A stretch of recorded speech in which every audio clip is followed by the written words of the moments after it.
All right, so we're snowshoeing the Bucklin Trail. It is the western slope of Mount Killington, the undeveloped side. Most of it is state forest, city forest. It's the water supply for the city of Rutland and Mendon. So it's pretty dense forest. There's a lot of bear habitat here. A lot of white-tailed deer habitat as well. It's pretty popular with the hunters. Of course, there's bobcats. There's been rumors of lynx in this part of the forest as well. And of course, you know, the old rumor of the mountain lion, or catamount as they call it here. But so far, pretty good. I had to take off all my layers. It's getting pretty warm. It's about 25 degrees outside, so perfect day. It's the coldest weather we've had all year. We've had 2 weeks of below freezing temperatures. So this is about the minimum amount of snow that I would like to go snowshoeing. You can check it out here. It's about, you know, it's pretty packed down. It's a pretty popular trail with snowshoers and cross-country skiers. So the goal, we're gonna go up Killington all the way, and then I'm gonna ski down it. And it really is a magical place, this part of the Green Mountains. No roads, no settlements. Really, really wild second growth forest. It's really a beautiful mountain range. Highly recommend everybody snowshoeing this trail or hike it in the summer. You know, the Appalachian Trail goes right up here. Long Trail, of course, goes right up here. It's a beautiful part of the world. Okay, so you can tell the elevation that you're hiking by the species of trees around you. So if you look, we have a lot of hardwoods, you know, a lot of birch trees. There's some maple trees here. And of course these evergreens, most of those are hemlocks. So you can see the hemlocks growing up there inside the forest. Here's a nice hemlock right here. Take a look at it. You can tell the needles are a little bit droopy. The tree itself is kind of thinly sparsed. Keeps its needles all year, but these are the typical tree species that grow at these lower elevations, probably between sea level and 1,000 feet.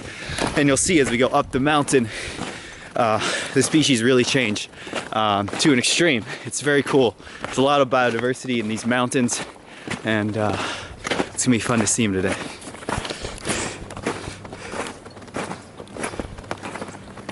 Brian. Yeah. Brian here, snowboarding down. We finally entered the snow line. It's a lot of hemlock, but some spruce trees and birches. The higher we go, the more spruces and the less birch trees we'll get. You can see the snow's in the trees now. So this has been here for a couple of weeks. All right, so we are officially above the snow line. Some birch, but a lot of spruce and probably some fir mixed in. It's very cool because latitudinally we're at the same latitude as Madison, Wisconsin, but the biome we find ourselves in is very similar to northern Ontario. So the elevation really helps out and makes this a boreal forest. This is where the lynx will live, bobcat, snowshoe hare, and perhaps mountain lion. What do you think, Brian? Hope none of them come. So we're standing in about probably about 2 feet of snow off the trail. Trail's cut in. Brian's doing all right. All right, so here's the sign. Just hiked 3.4 miles. Brian's pretty happy about it. Probably got another 0.3, maybe 0.5 to the shelter. So here we are. We made it. Brian's back safe. Thank you. Magical tour guide, man. I'm gonna keep on going here. Not at the peak yet. Not yet. Oh wow, so it's only 0.2 miles left to the summit, but this is the hardest hiking I've done. It's pretty much as steep as you can be. And I don't think someone's been here in at least a couple of days, so a lot of this powder I'm still breaking in. It's pretty hard going. Oh wow, slippery too. Couldn't do this without snowshoes. Oh, Jesus, I gotta turn this off. I gotta focus on hiking. Oh wow. Oh shit.